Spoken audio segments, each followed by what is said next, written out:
गिबियावनो खुलुमबाय दुलाराय बर' फरायसा आफादनिफ्राय दिनै बे फुंबिलिनि समाव गासै बर' हारिनि सुबुंनो अननाय आरो सिबिनाय आरो हामलायनायखौ जों बावहरदों। दिनै 31 आगस्ट आरो दिनैनि साना बर'फोरनि थाखाय मोनसे गोदान सान आरो मोनसे गोजोनथावना सान आरो मोनसे रंजानायनि सान होननानै दुलाराय बर' फरायसा आफादनिफ्राय जों बुंनो सानो। मानो होनोब्ला दिनैनि बे सानावनो दिनै आसाम एसेम्ब्लिनि गिबि बाजेट सेसन आरो बे सानब्रैनि हाबाफारि लानानै बे बाजेट सेसनखौ खालामनाय जादों। आरो जों मैया आसामनि फाइनान्स मिनिस्टार बा education minister PWD minister health and family welfare minister मानगोनां डक्टर हिमन्त बिश्व शर्मा बिथांखौ जोङो जनता भवनाव अफिसियेल मोनसे मिटिं जोङो बिथांजों जिरायदों। आरो बिथांजों जिरायखांनायनि उनाव थांनाय 27 जानुवारि 2020 BTR जि एकर्ड बा बड' पिस एकर्ड, बे BTR आरो बड' पिस एकर्डनि जायफोर MOS आव गोरोबथा सुक्ति जादोंमोन, बे सुक्तिनि सोलोंथाइखौ लानानै गाहायै बेयाव मख'नाय जायफोर दफाफोर दङमोन, बे दफाफोरनि गेजेराव दिनै बर' बिजों सोलोंथाइनि थाखाय डाइरेक्टरेट अफ बड' मिडियाम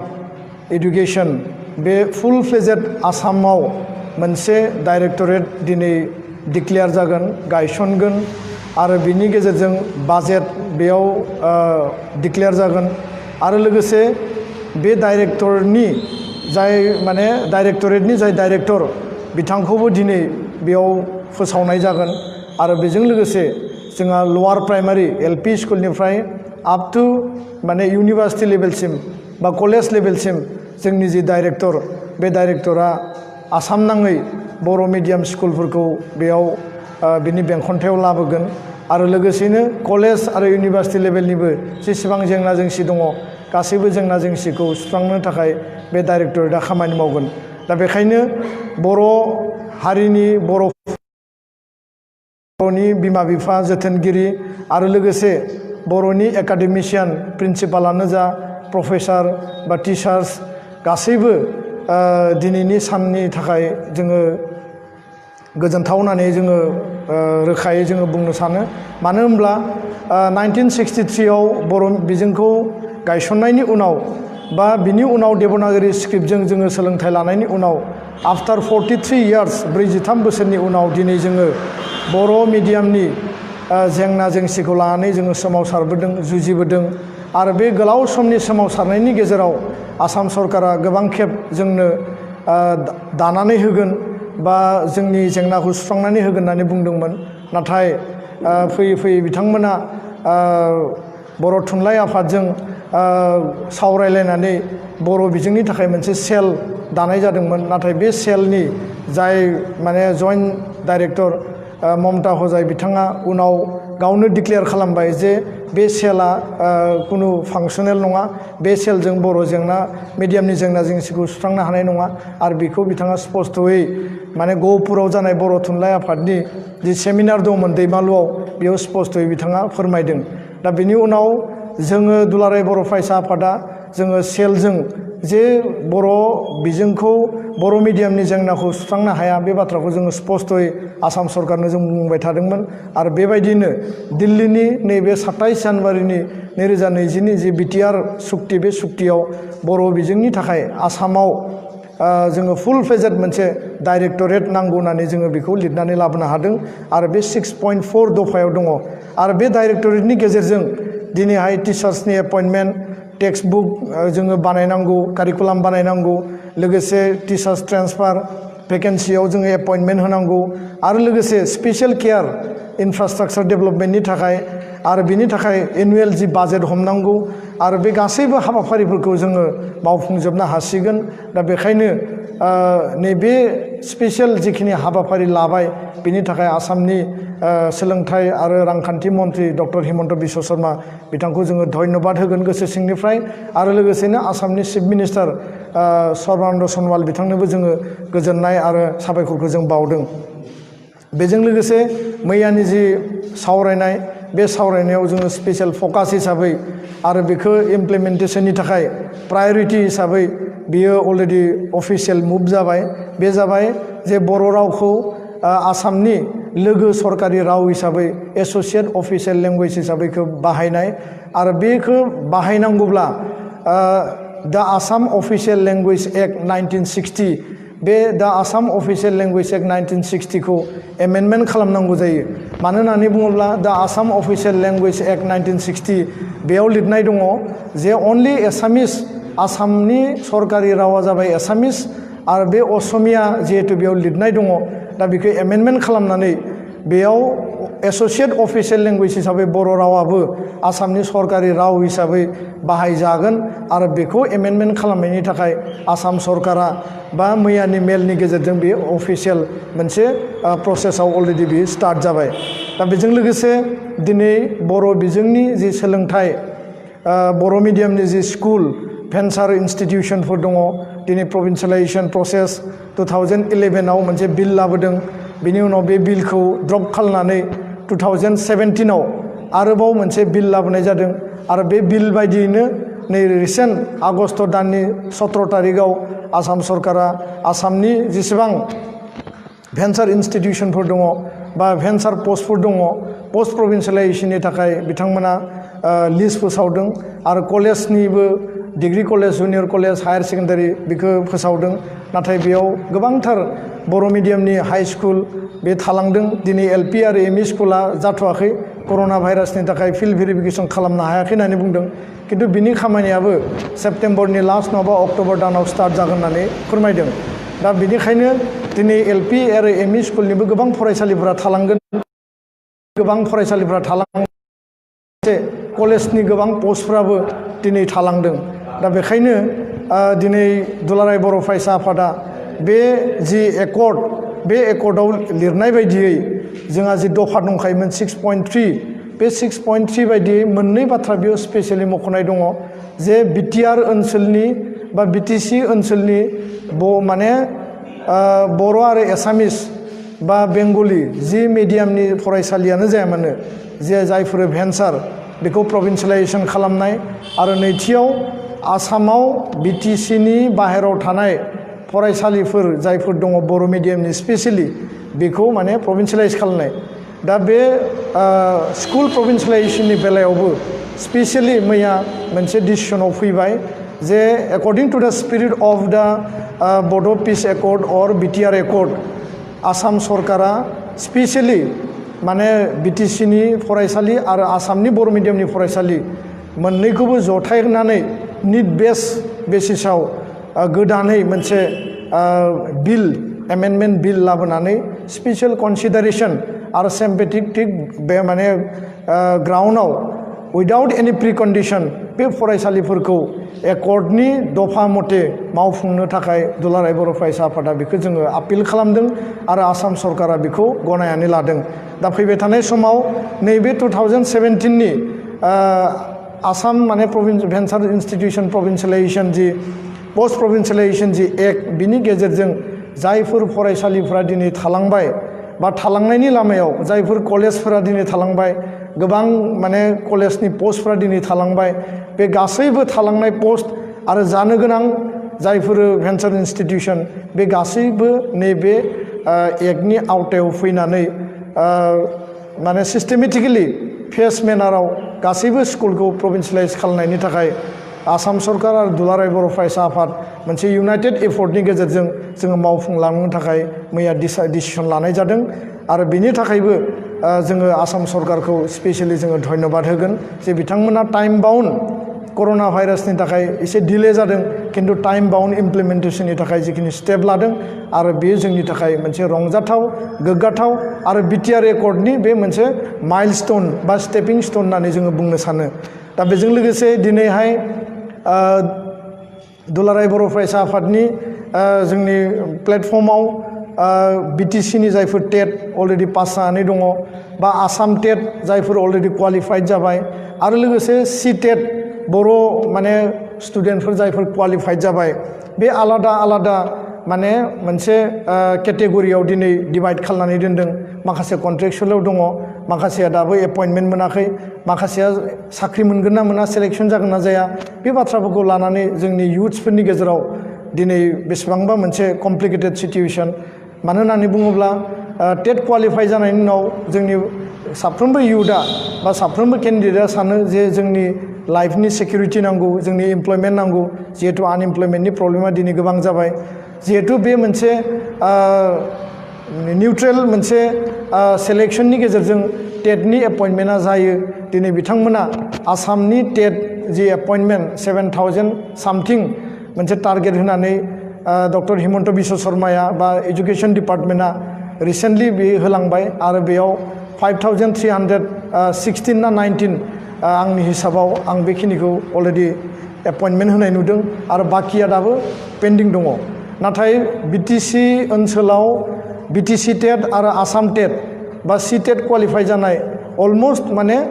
2500नि बारा बेयाव केन्डिडेट्सफोर दङ दा दिनै बिथांमोननि जि फिउचार बे मोनसे आनसार्टेन थासारियाव दङ आरो बेखौ लानानै बिथांमोना जोंखौ खेबले खेबले आपिल खालामदों जे बिटिसिआव जायफोर टेट क्वालिफाइड जाबाय बिटिसि टेट आसाम टेट बा सि टेटआव बिथांमोननि भबिष्यतआ मा जागोन दा बेखायनो दुलाराय बर' फरायसा आफादा जोङो स्पष्टयै जोङो बुंनो नागिरो नैबे जे टेट एपइन्टमेन्ट बा रिक्रुइटमेन्ट बे प्रसेसा नैबे मडेल कड अफ कन्डाक्ट थानायनि थाखाय बिटिसि एरियायाव बे स्टार्ट जायाखै आरो मडेल कड अफ कन्डाक्टआ वान्स बियो जोबनायनि उनाव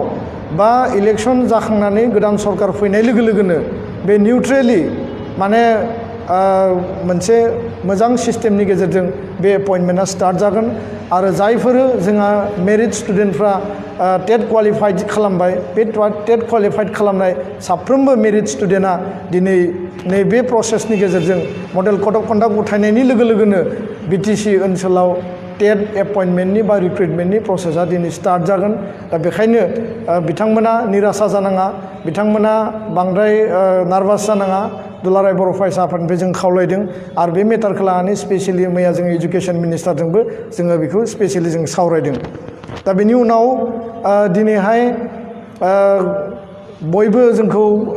कुइसन खालामदों आरो जोंहा 3 स्टुडेन्ट बिटिसि ओनसोलनिनो नैबे थांनाय जि टेट रिक्रुइटमेन्ट जाबाय बे रिक्रुइटमेन्ट जानायनि बेलायाव 3 स्टुडेन्ट गवालपारा डिस्ट्रिक्टआव सेलेक्सन जादोंमोन बर' मिडियाम बेकग्राउन्डनि पियर बर' मिडियाम नाथाय सि टेटआव जिहेतु बर' लेंगुवेजआ अपसन हिसाबै दिनैसिमबो गैया बेखौ दाबो इनक्लुड खालामाखै व्हेरेज जोङो CBSE खौ बा सि टेटनि जाय कमिसन दङ बिथांमोनखौ जोङो आपिल खालामदों डिमान्ड होदों नाथाय बिथांमोना दाबो बेखौ सोसनाखै दा बेखायनो नैबे 3 केन्डिडेटआ फार्स्ट प्रभिजनेल लिस्टआव बिथांमोना गवालपारा डिस्ट्रिक्टनि थाखाय सेलेक्सन जादों आरो गवालपारा डिस्ट्रिक्टआव जिखिनि पोस्ट भेकेन्सि दङ दिनै बे फिलआप जाजोबाखै दा बेखायनो बिथांमोननि जिखिनि थासारि बे थासारिखौ नायनानै जोङो एजुकेशन मिनिस्टारजों स्पेसियेलि गांसे लेटार होनानै पियर बड' मिडियाम बेकग्राउन्ड जानायनि थाखाय बे केन्डिडेट 3खौ कनसिडारेसन खालामनानै एपइन्टमेन्ट होनांगौ बा रिक्रुइटमेन्टआव सोनांगौ होननानै जोङो मैया बिथांखौ आपिल खालामदों आरो बिथाङा बेखौ मोनसे रिकमेन्डेसन होनानै नट लिरनानै हरदों दा जोङो आसा खालामो दि बिथांमोननि 3नि जि पस्ट बे पस्टआ गोख्रैनो जानानै फैगोन आरो बेनि थाखाय अफिसियेल माखासे मावनो गोनां थायोब्ला थारैनो बिथांमोनाबो बेनि थाखाय मुभ खालामगोन बेनि अनगायैबो बयनिख्रुइबो गुबै आरोबाव मोनसे स्टेप जोङो दिनै मोनसे बेनिफिट जोङो मोननो थांगासिनो दङ बे जाबाय जि जुडिशियेल आसाम जुडिशियेल सार्भिस बर' स्टुडेन्टफ्रा बर' सुबुंफ्रा जथेस्थ' टेलेन्ट दिनै दङ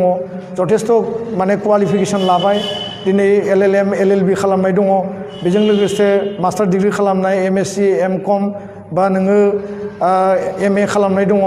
दा बे गासैबो सेक्टरखौ नायनानै जोंनि जायफोर जग्य बेक्ति जायफोर इन्ट्रेस्टेड जायफोर एसपायरेन्ट बिसोरो दिनै जाज जानो लुबैयो बा नोङो हायार लेभेलनि जुडिशियेल सार्भिसाव बिसोर गावसोरखौनो माने गावखौनो बे बिथांमोना थिसननो नागिरो दा बेबायदि बेलायाव आसाम जुडिशियेल सार्भिस जि मोनसे आनजाद जायो बे आनजादाव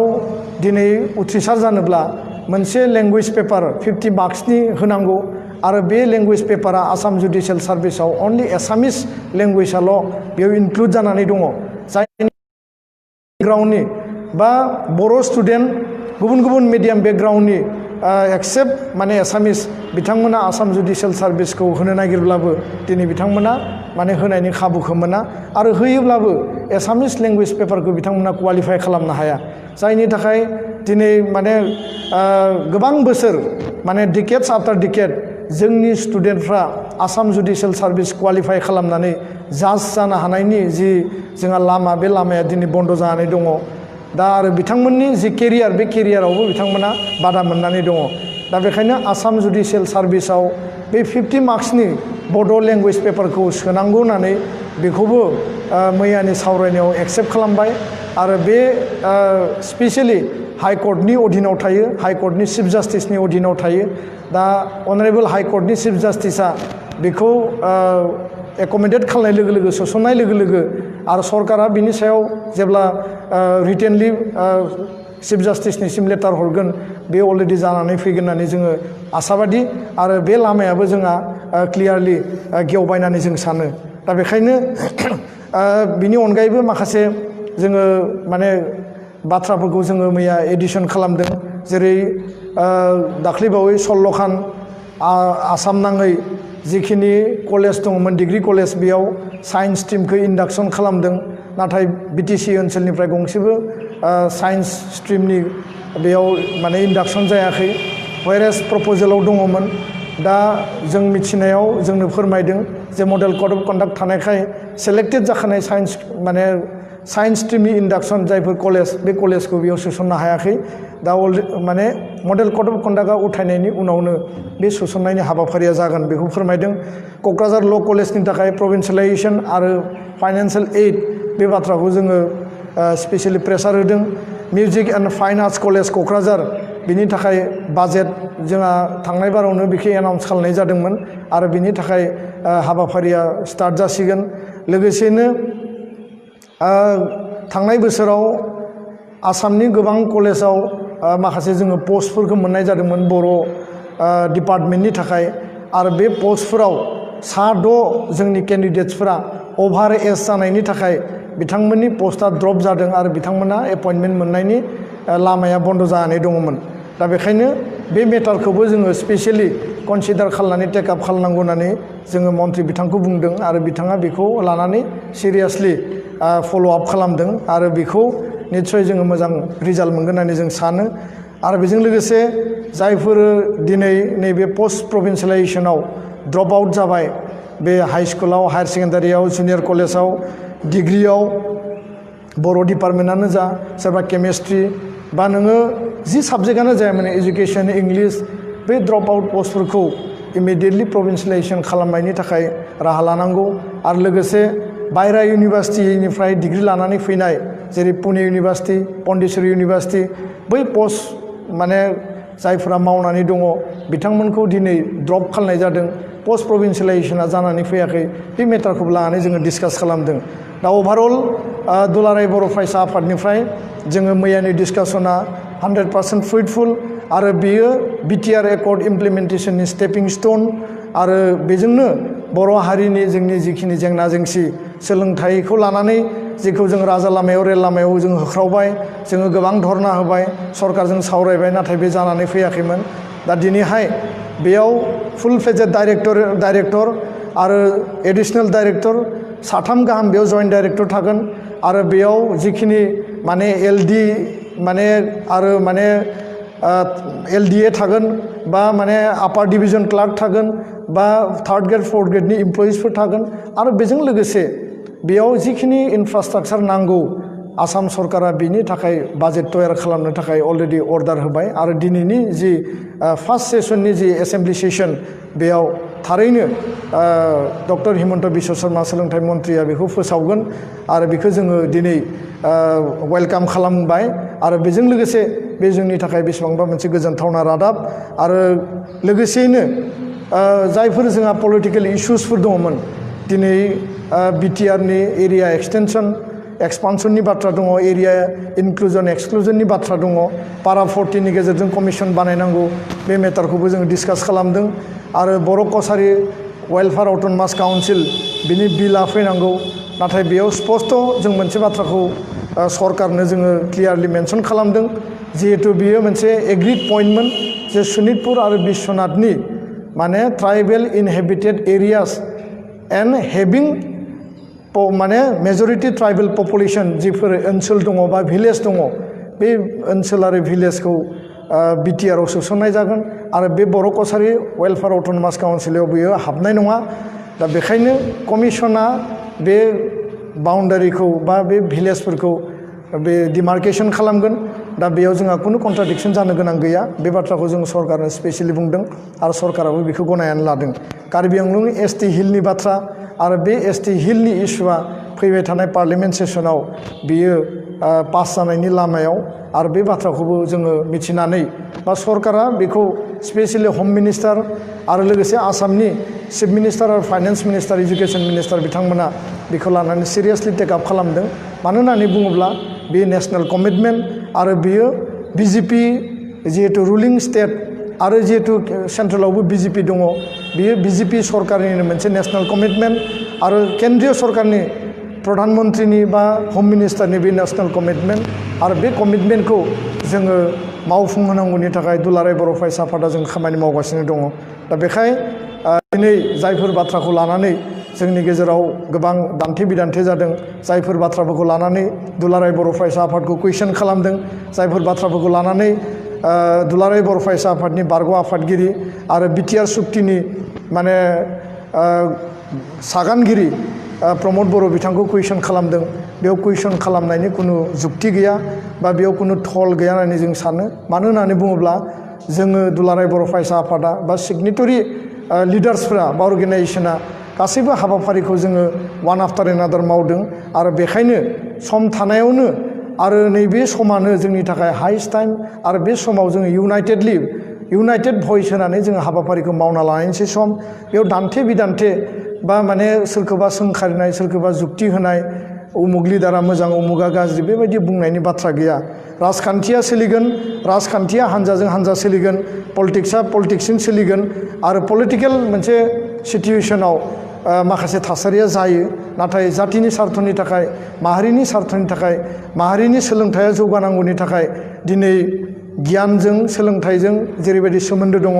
सोलोंथाइनि गेजेरजोंसो मोनसे हारिया गोख्रों जागोन हारिनि सिनस्रिया गोरा जागोन बे गासैबो बाथ्राखौ लानानै दिनै दुलाराय बर' फरायसा आफादा बर' हारिखौ वर्ल्ड क्लास लेभेलाव साबसिन हामसिन क्वालिटि इडुकेसन होनानै जोंनि फरायसा फरायसुलिफ्रा जोंनि लाइमोनफ्रा जोंनि इयुथ्सफ्रा जाहाथे नेशनेल इन्टारनेशनेल लेभेलाव कम्पिट खालामनो हानाय जिखिनि कलेज जिखिनि बिस्रा माने गावहानो मोनसे एम दङ बे एमखौ जाहाथे एचिभ खालामनो थाखाय दुलाराय बर' फरायसा आफादा जों गासैबो हाबाफारिखौ मावलांगोन आरो सरकारखौ जोङो नारसिननांगौ सरकारखौ प्रेसार होनांगौ सरकारजों जों डिसकास खालामनांगौ सरकारनि खाथियाव जों खुद्रिनांगौ बे गासैबो जोङो खामानिफोरखौ उननि समाव जों मावगोन दा बेखायनो जोंनि इयुथ्सफोरा एसे कनफिडेन्ट लानानै जाहाथे बयबो लामा आवगायो लामा हान्थियो रावखौबो जाहाथे नाङा फाङा सोंखारिया नाङा फाङा ससियेल मिडियायाव जाहाथे जुक्ति डिबेट खालाया आं बेखौनो आपिल खालामबाय आरो दिनैनि साना बर' हारिनि थाखाय गोजोनथाव सान दिनैनि साना जोंनि थाखाय देरहासारनि सान आरो दिनैनि साना बिटिआर सुक्तिनि फार्स्ट इमप्लिमेन्टिं आरो स्टेपिं स्टोन होननानै जोङो दुलाराय बर' फरायसा आफादा जोङो बेखौ गनायनानै लायो आरो दिनैनि उनावनो फैबाय थानाय समाव जोंनि गासैबो जिखिनि MOS-आव लिरनाय दफाफोर दङ बे गासैबो दफाफोरखौ जोङो मावफुंलांगोन आरो बिनि थाखाय जोङो कन्टिनिउआसलि 24/7 दुलाराय बर' फरायसा आफादा खामानि मावनो थाखाय जोङो रेडि गोजोन्थों खुलुमबाय।